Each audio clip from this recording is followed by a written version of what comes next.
ಆಂಜನೇಯನ ಕರ್ಕೊಂಡು ಗ್ಯಾರೇಜ್ ಕಡೆ ಹೋಗ್ತಾ ಇದ್ದೀವಿ. ಯಾಕಂದರೆ ಟೀ ಸ್ಟ್ಯಾಂಪ್ದು ಬಾಲ್ಸ್ ಬೇರೆಗೆಲ್ಲ ಹೋಗ್ಬಿಟ್ಟಿತ್ತು, ಅದು ರಿಪ್ಲೇಸ್ ಮಾಡಬೇಕಾಯ್ತು. ಆಮೇಲೆ boat rubber off roading effect ಏನು ಗೊತ್ತಾ, ಬೋಟ್ ರಬ್ಬರ್ ಎಲ್ಲ ಡಮಾರ್ ಆಗಿಬಿಟ್ಟಿದೆ.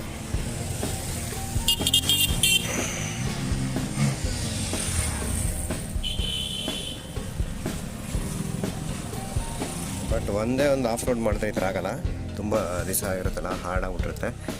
ಸೊ ಅದಕ್ಕೆ ಚೇಂಜ್ ಮಾಡ್ತಾಯಿದ್ವಿ. ಆಮೇಲೆ ನೆಕ್ಸ್ಟು ಕೋನ್ ಸೆಟ್ ಎಲ್ಲ ಹೋಗಿದೆ, ಸೊ ಅದನ್ನು ಚೇಂಜ್ ಮಾಡ್ತಾಯಿದ್ವಿ ಇವತ್ತು. ನೆಕ್ಸ್ಟು ಓಕೆ ರೈಡ್ಗೆ ಕರೆಕ್ಟಾಗಿರುತ್ತೆ ನೋಡಿ ಈ ಥರ ಎಲ್ಲ. ಸೊ ಅದೆಲ್ಲ ನೀಟಾಗಿ ಕ್ಲೀನ್ ಮಾಡಿ ಹೊಸ ಕೋನ್ ಸೆಟ್ಟು ಮತ್ತು 4 ಬೂಟ್ ರಬ್ಬರು, ಆಮೇಲೆ ಡಿಸ್ಕ್ ಪ್ಯಾಡ್ಗಳೆಲ್ಲ ಚೇಂಜ್ ಮಾಡ್ತಾಯಿದ್ವಿ. ಯಾಕಂದರೆ ತುಂಬ ಸಮದೋಗ್ಬಿಟ್ಟಿದೆ, ಸೊ ಅದಕ್ಕೆ.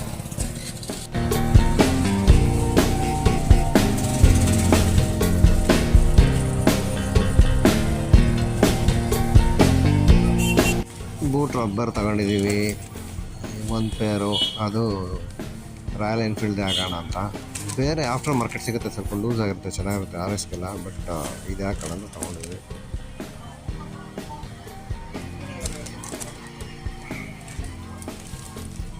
ಆಮೇಲೆ brake pad front back. Front ಸ್ವಲ್ಪ ಸಮದಿತ್ತು, ಬ್ಯಾಕು ಒಂದು 80%. ಬೇಡ ಯಾಕೆ ಸುಮ್ಮನೆ ರಿಸ್ಕ್ ತಗೊಳ್ಳೋದಂತ ಎರಡು ಚೇಂಜ್ ಮಾಡ್ತಾಯಿದ್ದೀವಿ. ಸುಮ್ಮನೆ ಅವಾಗವಾಗ ಗ್ಯಾರೇಜ್ಗೆ ಹೋಗ್ಬೋದು, ಒಂದ್ಸತಿ ಆರಾಮ್ ಮುಗಿದೋದ್ರೆ ಅದು ಟೆನ್ಷನ್ನೇ ಕಮ್ಮಿ ಆಗುತ್ತೆ. ಜೊತೆಗೆ ಬ್ರೇಕ್ ಫ್ಲೂಯಿಡು ಚೇಂಜ್ ಮಾಡಬೇಕಾಗಿದೆ. ಇದೇ ಕೋನ್ ಸೆಟ್ಟು, ಪೇಪರ್ ಕೋನ್ ಅಂತಾರೆ. ಮೊದಲು ಬರ್ತಿತ್ತಲ್ಲ ಗ್ರೀಸ್ ಹಾಕ್ಬಿಟ್ಟು ಬಾಲ್ಸ್ ಕೂರಿಸ್ತಿದ್ರಲ್ಲ, ಆ ಥರ ಅಲ್ಲ, ಬೇರಿಂಗ್ ಟೈಪೇ ಇರುತ್ತೆ. ಬಟ್ ಏನಂದರೆ ಕೋನ್ ಟೈಪ್ ಇರುತ್ತೆ, ಒಂದು ಚೆನ್ನಾಗಿರುತ್ತೆ ಒಂಥರ ನೋಡೋದಕ್ಕೆ. ಬಟ್ ಅಷ್ಟು ಈಸಿಯಾಗಿ ಹೋಗೋಲ್ಲ, ತುಂಬ ಜಾಸ್ತಿ ಆಫ್ ರೋಡ್ ಮಾಡಿದ್ರೆ ಹೋಗುತ್ತೆ. ಇವರ ನಮ್ಮ ಕಾಂಪೌಂಡ್ರು ಡಾಕ್ಟ್ರು ಸ್ವಲ್ಪ ಆ ಕಡೆ ಬಿಸಿ ಇದ್ದರು, ಅದಕ್ಕೆ ನಮ್ಮ ಕಾಂಪೌಂಡ್ರ್ ಕೈಲಿ ಬೇಸಿಕ್ ಏನಾಗುತ್ತೋ ಎಲ್ಲ ಬಿಚ್ಚಿಸ್ತಾ ಇದ್ದಾರೆ. ಸೊ ಆಮೇಲೆ ಡಾಕ್ಟ್ರು ಬರ್ತಾರೆ.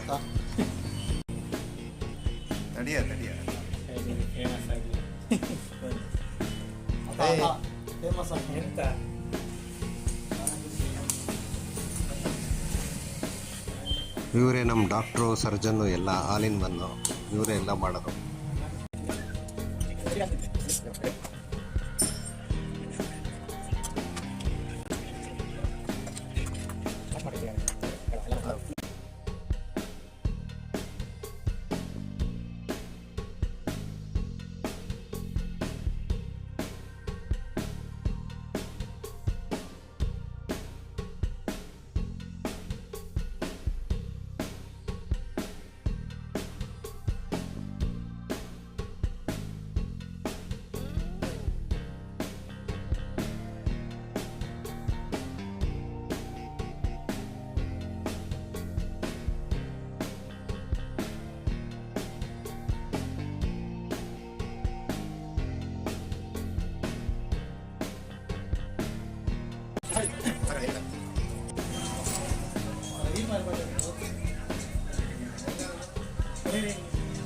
ನೋಡಿ ಈ ಕಡೆ ನೀವು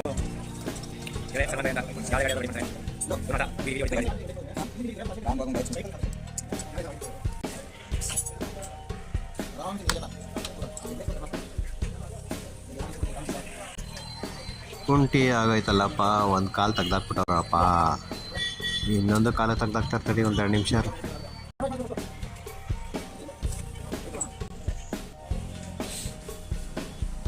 ಬ್ಲಾಗ್ ಚೆನ್ನಾಗಿರುತ್ತೆ.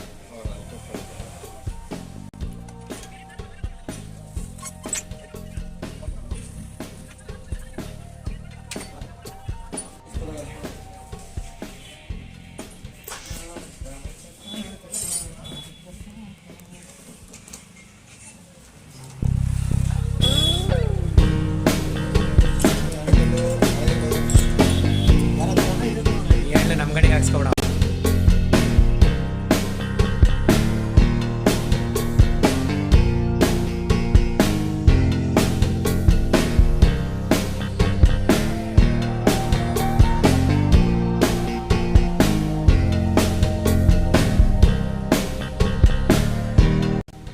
ಪಂಪೊಡ್ ನೋಡಪ್ಪ ಸರಿ ಇದೆಯಾ ಅಂತ. ಪಂಪು ಗ್ರೀಸ್ ಹೋಗ್ಬಿಟ್ಟು ಬೆಣ್ಣೆ ಆಗಿಬಿಟ್ಟಿದೆ, ಫುಲ್ಲು ಉಡೀಸು. ವಾಟರ್ ವಾಶ್ ಜಾಸ್ತಿ ಮಾಡಿಸಿದ್ರೆ ಈ ಥರ ಪ್ರಾಬ್ಲಮ್ ಆಗುತ್ತೆ. ವಾಟರ್ ವಾಶ್ ಮಾಡಿಸ್ಬೇಕಾದ್ರೆ ಅದನ್ನು ಕೇರ್ಫುಲ್ಲಾಗಿ ಕೆಳಗಡೆ ಫೋನೆಲ್ಲ ಮುಚ್ಚೋಕ್ಕಾಗಲ್ಲ, ಅಷ್ಟು ಏನಂದರೆ ಅಲ್ಲಿ ಪ್ರೆಷರ್ ವಾಶ್ ಮಾಡಿಸ್ಬಾರ್ದು. ಯಾಕಂದರೆ ಆಯಿಲ್ ಹೋಗ್ಬಿಡು, ಗ್ರೀಸಲ್ಲಿ ನೀರು ಹೋಗ್ಬಿಟ್ಟು ಆ ಥರ ಒಳ್ಳೆ ಮೊಸರು ಥರ ಆಗ್ಬಿಟ್ಟಿರುತ್ತೆ. ಆಮೇಲೆ ಕೋನ್ ತೆಗೆದು ಸ್ವಲ್ಪ ಕಷ್ಟ.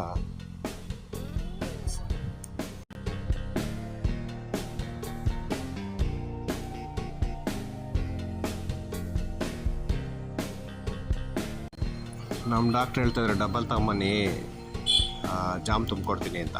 ಹಂಗಾಗಿತ್ತು ನಮ್ಮ ಗ್ರೀಸ್ ಕತೆ.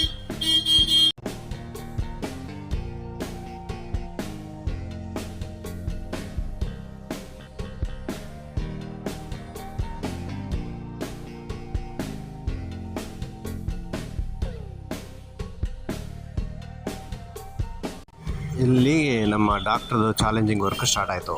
ಏನಂದರೆ ಫುಲ್ ಗ್ರೀಸು ಹೊಡೆದ ಗ್ರೀಸೆಲ್ಲ ಗುರು ಬೇರಿಂಗ್ ಲಾಕ್ ಆಗಿಬಿಟ್ಟಿತ್ತು. ಅದನ್ನು ತೆಗಿಯೋಕ್ಕೆ ಎಷ್ಟು ಸಾಹಸ ಮಾಡಿದ್ವಿ ಅಂದರೆ ಅಷ್ಟಿಷ್ಟಲ್ಲ. ಅರ್ಧ ಗಂಟೆ 1 ಅವರ್ಗೆ ಮುಗಿಯೋ ಕೆಲಸ 2 ಅವರ್ ಆಯಿತು. ಬರೀ ಆ ಬೇರಿಂಗ್ ತೆಗಿಯೋಕ್ಕೆ ಅಷ್ಟೊಂದು ಕಷ್ಟ ಆಯಿತು. ಆ ಥರ ಎಕ್ಸ್ಟ್ರೀಮ್ ಆದಾಗ ಜಾಸ್ತಿ ಓಡಿಸಿದ್ರೆ ಏನಾಗುತ್ತೆ ಅಂದರೆ ಟೀ ಸ್ಟಂಪು ಡ್ಯಾಮೇಜ್ ಆಗಿಬಿಡುತ್ತೆ. ಸ್ವಲ್ಪ ಕೇರ್ಫುಲ್ ಆಗಿರಿ. ಆ ಥರ ಗಡ್ಗಳಂತ ಸೌಂಡ್ ಬಂತು ಅಂದರೆ ಅವಾಗ ಚೆಕ್ ಮಾಡ್ಕೋಬೇಕು, ಇಲ್ಲಾಂದರೆ ಟೀ ಸ್ಟಂಪ್ ಪ್ರಾಬ್ಲಮ್ ಆಗಿಬಿಡುತ್ತೆ.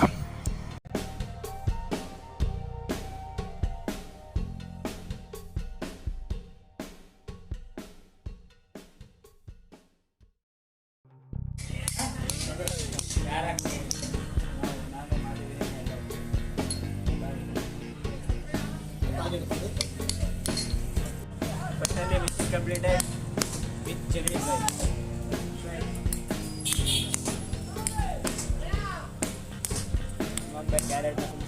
ಅಬ್ಬಾ ಕೊನೆಗೂ ಬಂತಪ್ಪ. ಎಷ್ಟೊತ್ತು ಹೊಡೆದು ಸಾಕಾಗೋಯ್ತು. ಇನ್ನೊಬ್ಬರು ಸ್ಪೆಷಲಿಸ್ಟ್ ಬಂದಿದ್ರು, ಅವ್ರ ಕೈಲಿ ಹೊಡ್ಸಿದ್ವಿ.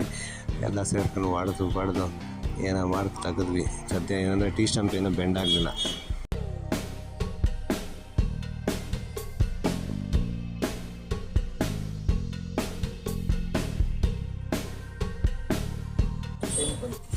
ಅದ್ರ ಕೆಳಗಡೆ ಡೆಸ್ಟ್ ಕ್ಯಾಪ್ ಬರುತ್ತೆ. ಅದಕ್ಕೆ ಡೆಸ್ಟ್ ಕ್ಯಾಪ್ ಹಾಕೋಕೆ ಮುಂಚೆ ಅದನ್ನೆಲ್ಲ ನೀಟಾಗಿ ಕ್ಲೀನ್ ಮಾಡ್ಕೋಬೇಕು. ಇಲ್ಲಾಂದರೆ ವೇರೆಂಟ್ ಏರ್ ಇದ್ದರೆ ಏನಾಗುತ್ತೆ ಅಂದರೆ ಬೇಗ ಹಾಳಾಗುತ್ತೆ. ಸೊ ಅದಕ್ಕೆ ಫಸ್ಟ್ ಕ್ಲೀನ್ ಮಾಡಿಕೊಂಡು ಆಮೇಲೆ ಡೆಸ್ಟ್ ಕ್ಯಾಪ್ ಹಾಕಿ ಆಮೇಲೆ ಬೇರಿಂಗ್ ಕೊಡಿಸ್ಬೇಕು.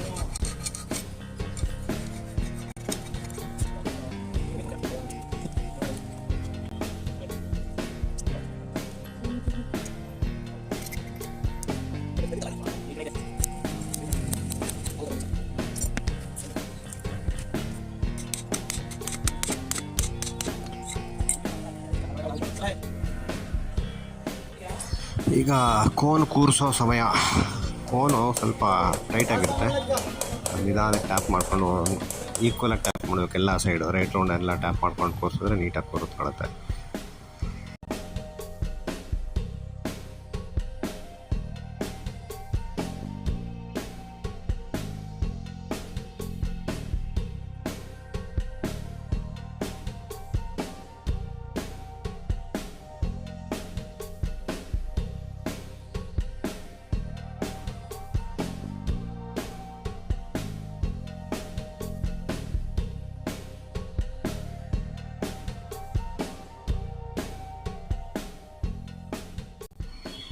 ಆಮೇಲೆ ನೀಟಾಗಿ ಗ್ರೀಸಿಂಗ್ ಮಾಡಬೇಕು.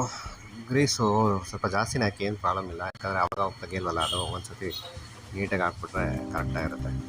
ಆಮೇಲೆ ಬೇರಿಂಗ್ ಒಳಗಡೆ ಎಷ್ಟು ಚೆನ್ನಾಗಿ ಫೀಲ್ ಮಾಡ್ತೀವೋ ಅಷ್ಟು ನೀಟಾಗಿರುತ್ತೆ. ಯಾಕಂದರೆ ಬೇರಿಂಗ್ ಸ್ವಲ್ಪ ಡ್ರೈ ಇರುತ್ತೆ. ಇದು ನಾವು ಅದು ಚೆನ್ನಾಗಿ ಗ್ರೀಸ್ನ ಬಾಲ್ಸ್ ಮಧ್ಯದಲ್ಲೆಲ್ಲ ಚೆನ್ನಾಗಿ ಹಾಕಿ ಗ್ರೀಸ್ನ ಜಾಸ್ತಿ ಪ್ರೆಷರಿಂದ ಪ್ರೆಸ್ ಮಾಡಬೇಕು. ಆವಾಗ ನೀಟಾಗಿ ಎಲ್ಲ ಕಡೆ ಯೂನಿಫಾರ್ಮಾಗಿ ಹೋಗುತ್ತೆ. ಆವಾಗ ಬೇರಿಂಗ್ ಲೇಸು ಚೆನ್ನಾಗಿರುತ್ತೆ.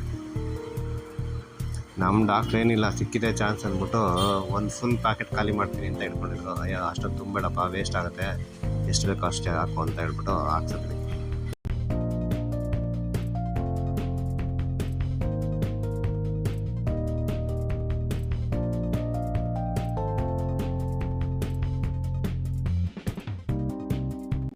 ಸೇಮ್ ಈ ಬೇರಿಂಗು ಹಂಗೆ ಚೆನ್ನಾಗಿ ಪ್ರೆಷರ್ ಹಾಕಿ ತುಂಬಬೇಕು. ಆಮೇಲೆ ಸ್ವಲ್ಪ ಟೀ ಸ್ಟಂಪ್ಗೆಲ್ಲ ಹಾಕಿದ್ರೆ ಚೆನ್ನಾಗಿರುತ್ತೆ. ಬಟ್ ಟೀ ಸ್ಟಂಪ್ಗೆ ನೆಸಿಟಿ ಇರಲ್ಲ, ಬಟ್ ಅದು ಕಾಮನ್ ಆಗೆಲ್ಲ ಹಾಕ್ತಾರೆ. ಸೊ ಇವರು ಹಾಕಿದ್ರು, ನಾವೇನು ಹೇಳೋಕ್ಕೆ ಹೋಗಿಲ್ಲ.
ಎಲ್ಲ ಸ್ಪೇಸು ಕ್ಲೀನ್ ಮಾಡೋದು ಸಿಕ್ಕಾಪಟ್ಟೆ ಇಂಪಾರ್ಟೆಂಟ್. ಯಾಕಂದರೆ ಒಂದು ಡೆಸ್ಟು ಅಥವಾ ಒಂದು ಮರಳು ಪೀಸ ಅದು ಇದು ಇತ್ತಂದರೆ ಸುಮ್ಮನೆ ಕರ ಅಂತ ತೊಗೊಂಡು ಬರುತ್ತೆ, ಬೇಗ ಹಾಳಾಗೋ ಚಾನ್ಸಸ್ ಇರುತ್ತೆ.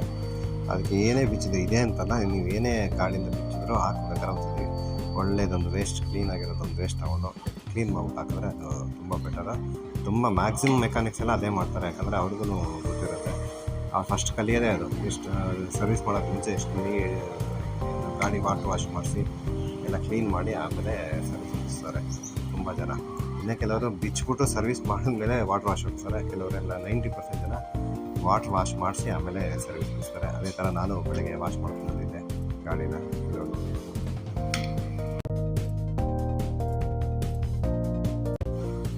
ಕೋನ್ ಸೆಟ್ ಫುಲ್ ನೀಟಾಗಿ ಫಿಕ್ಸ್ ಆಯಿತು. Next boot rubber same royal Enfield ಆಗಿದ್ದರಿಂದ ಏನು ಆಲ್ಟ್ರೇಷನ್ ಏನಿರಲ್ಲ. ನಮ್ಮ ಹುಡುಗರಿಗೆ ಕತ್ರಿ ಏನು ಬೇಡ, ಎಲ್ಲ ಬಾಯಲ್ಲೇ ಕೆಲಸ ಮಾಡ್ಬಿಡ್ತಾರೆ.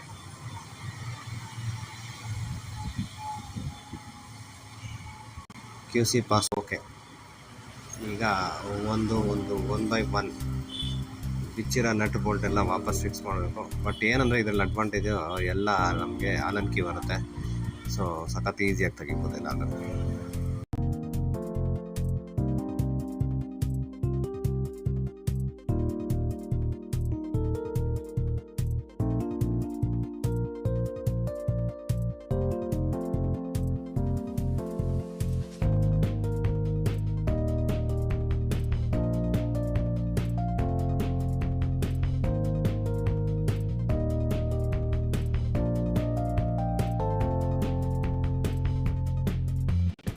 ಹುಡುಗರುಗಳು ಮಡ್ಗಾಡು ಬುಷೆಲ್ಲ ಉದುರಿಸ್ಬಿಟ್ಟಿದ್ರು, ಅದು ಹುಡುಕಿ ಅದೊಂದು ಕೆಲಸ ಆಯಿತು ಹಾಕಿ.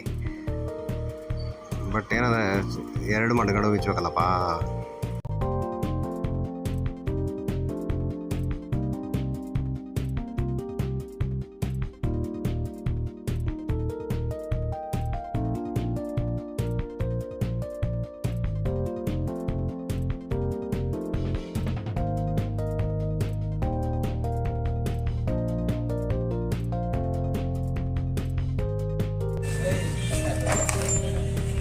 ಫ್ರಂಟ್ ವೀಲ್ ಕೂರಿಸ್ಬೇಕಾದ್ರೆ ಆ್ಯಕ್ಸಲ್ ಕೂರ್ಸೋಕ್ಕೆ ಮುಂಚೆ ಆ್ಯಕ್ಸಲ್ ಗ್ರೀಸ್ ಮಾಡ್ಕೋಬೇಕು. ಆಮೇಲೆ ನೆಕ್ಸ್ಟು ಸ್ಪೀಡೋಮೀಟ್ರ್ ವಾರ್ಮ್ನ ಕರೆಕ್ಟಾಗಿ ಕೂರಿಸ್ಬೇಕು. ಆಮೇಲೆ ಬುಷ್ನ ಕರೆಕ್ಟಾಗಿ ಕೂರಿಸ್ಬೇಕು, ಇಲ್ಲಾಂದರೆ ವಾಬ್ಲಿಂಗ್ ಬರುತ್ತೆ.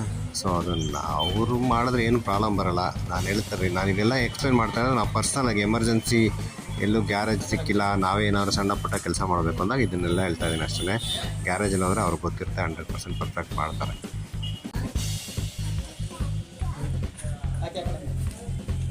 ಆ ಕಡೆಯಿಂದ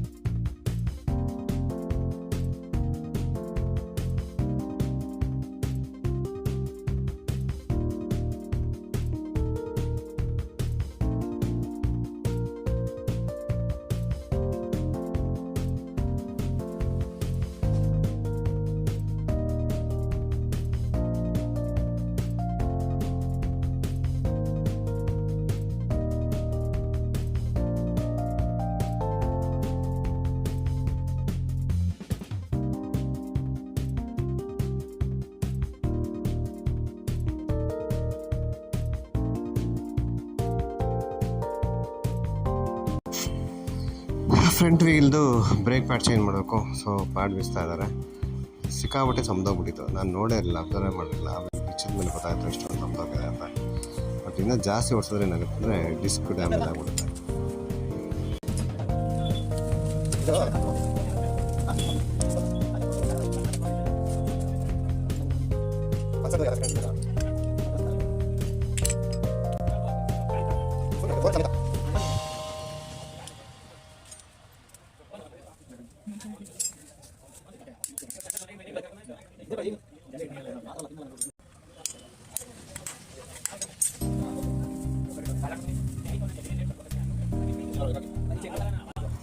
ಮತ್ತು ABS ಕೇಬಲ್ ಹುಷಾರು, ಒಂಚೂರು ಡ್ಯಾಮೇಜ್ ಆಗೋದ್ರೆ ABS ಕೆಲಸ ಮಾಡಲ್ಲ, ಅದನ್ನು ಕೇರ್ಫುಲ್ಲಾಗಿ ಇಟ್ಕೋಬೇಕು.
ನಾನು ಬ್ಯಾಕ್ ಚೇಂಜ್ ಮಾಡಿ ತುಂಬ ಕಷ್ಟ ಅಂದ್ಕೊಂಡೆ. ಇವರು ಎಕ್ಸ್ಪೀರಿಯನ್ಸಿಗೆ ಆರಾಮಾಗಿ ಈ ಒಳಗಡೆ ಏನು ಬಿಸಿಲಿಲ್ಲಪ್ಪ, ಎಷ್ಟು ಈಸಿಯಾಗಿ 2 ಸ್ಪಿಟ್ ಪಿನ್ ಬರುತ್ತೆ, ಅದು ರಿಮೂವ್ ಔಟ್ ಆರಾಮಾಗಿ ಪ್ಯಾಡ್ ಕೊಟ್ಬಿಟ್ರು. ನಂಗೆ ತಲೆ ಕೆಟ್ಟೈತೆ ಎಷ್ಟು ಈಸಿನ ಅಂತ. ಒಂದು ನಿಮಿಷ, ಹಳೇದು ಹೊಸದು.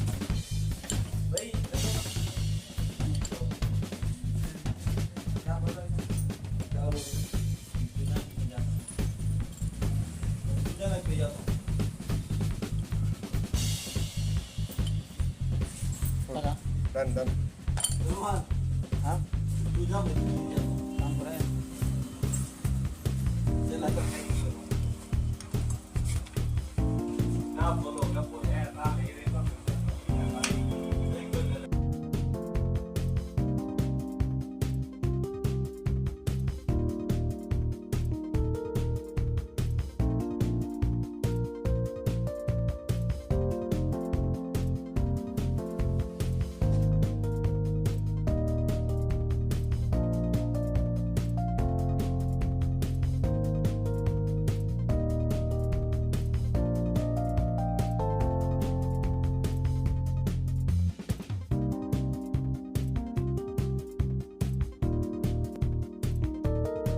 ನೆಕ್ಸ್ಟ್ ಇಷ್ಟೆಲ್ಲ ಮಾಡಿಬಿಟ್ಟು ಬ್ರೇಕ್ ಫ್ಲೂಯಿಡ್ ಹಂಗೆ ಬಿಡೋಕ್ಕಾಗಲ್ಲ, ಅದಕ್ಕೆ ಅದನ್ನು ರಿಪ್ಲೇಸ್ ಮಾಡ್ತಾಯಿದ್ದೀವಿ.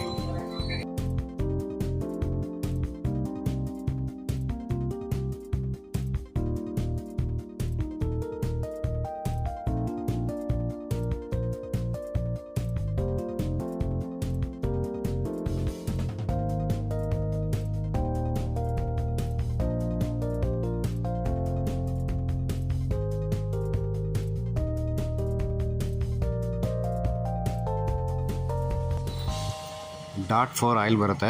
ಆಯಿಲೇನು ಹಾಳಾಗಿರಲಿಲ್ಲ, ಓಕೆ ಹೆಂಗೂ ಮಾಡ್ತಾಯಿದ್ದೀವಲ್ಲ ಅಂತ ಹಳೇದನ್ನೆಲ್ಲ ರಿಮೂವ್ ಮಾಡಿ ಆಮೇಲೆ ಹೊಸದು ಹಾಕ್ತಾಯಿದ್ವಿ. ಇವ್ರ ಹತ್ರ ಸಖತ್ ಒಳ್ಳೆ ಟೂಲ್ ಇಟ್ಕೊಂಡವ್ರೆ. ಇಂಜೆಕ್ಷನ್ ಸಿರಂಜ್ಗೆ ಒಂದು ಪೈಪ್ ಹಾಕ್ಬಿಟ್ಟು ಹಳೆ ಆಯಿಲೆಲ್ಲ ಡ್ರೈನ್ ಔಟ್ ಮಾಡ್ತಾರೆ.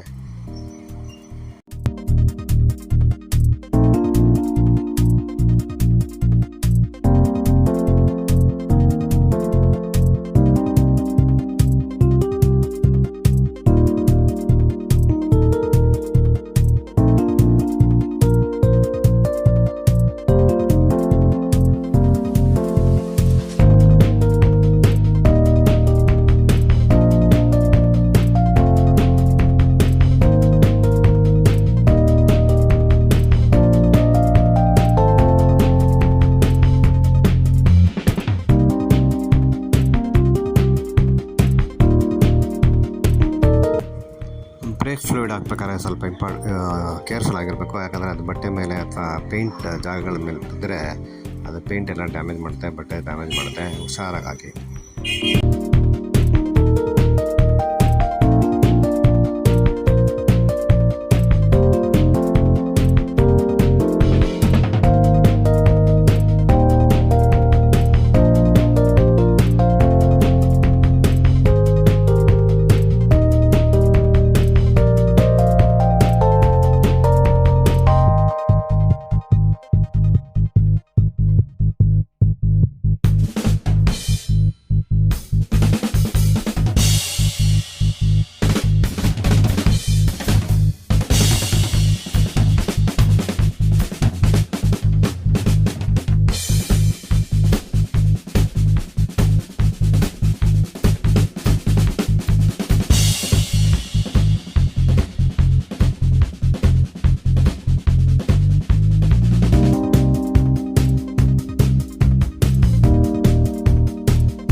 ಸಕ್ಸಸ್ಫುಲಿ ಕಂಪ್ಲೀಟ್ ಆಯಿತು.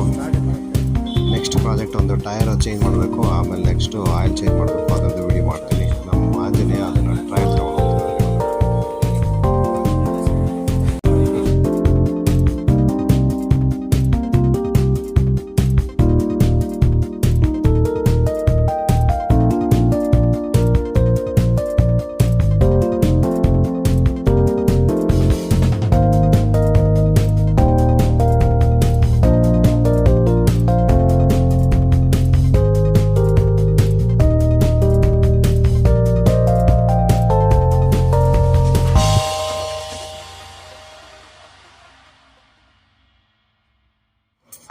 ಇದು ನಮ್ಮ ಹುಡುಗನ garage. So Nanjangud railway track ಇದೆಯಲ್ಲ, ಅದ್ರ ಪಕ್ಕದಲ್ಲೇ ಇದೆ ಪ್ಯಾರಲಾಗಿ. ಸೊ ಚೆನ್ನಾಗಿ ಒಳ್ಳೆ ಕೆಲಸ ಮಾಡ್ತಾನೆ, ಒಳ್ಳೆ ಎಕ್ಸ್ಪೀರಿಯೆನ್ಸ್ ಇದೆ. ನೋಡೋಕೆ ಅಷ್ಟು ಚಿಕ್ಕ ಹುಡುಗ ಇದ್ದಾನೆ, ಬಟ್ ಆದರೆ ಒಳ್ಳೆ ಎಕ್ಸ್ಪೀರಿಯೆನ್ಸ್ ಇದೆ. ನಮ್ಮ ಆಂಜನೇಯನ ಫ್ರೆಂಡು ಅವನಿಗೆ ವೀಡಿಯೋ ಮಾಡೋಕ್ಕೆ ಪ್ರಯತ್ನ ಪಡ್ತಾ ಇದ್ದಾನೆ. ನಾನು ಹೇಳಿದೆ ಆಮೇಲೆ ಮಾಡೋ ಅಂತ, ಇಬ್ಬರು ಒಂದು ಈ ಟ್ರಯಲ್ ನೋಡ್ಕೊಂಬನ್ನಿ ಅಂತ. ನಮ್ಮ ಗ್ಯಾರೇಜ್ ಅವರು ನಮ್ಮ ಆಂಜನೇಯನ ಟ್ರಯಲ್ ಹೋದರು. ಜೈ ಬ್ಯಾಡರ್ ಬೊಮ್ಮ ಅಂತ ಈ ವಿಡಿಯೋ ಮುಗಿಸ್ತಾ ಇದ್ದೀನಿ. ಮತ್ತೊಂದು ವಿಡಿಯೋದಲ್ಲಿ ಬೇಗ ಸಿಗೋಣ. ಅಲ್ಲಿವರೆಗೂ take care, bye, have a fantastic and marvellous day ಅಂತ ಹೇಳ್ತಾ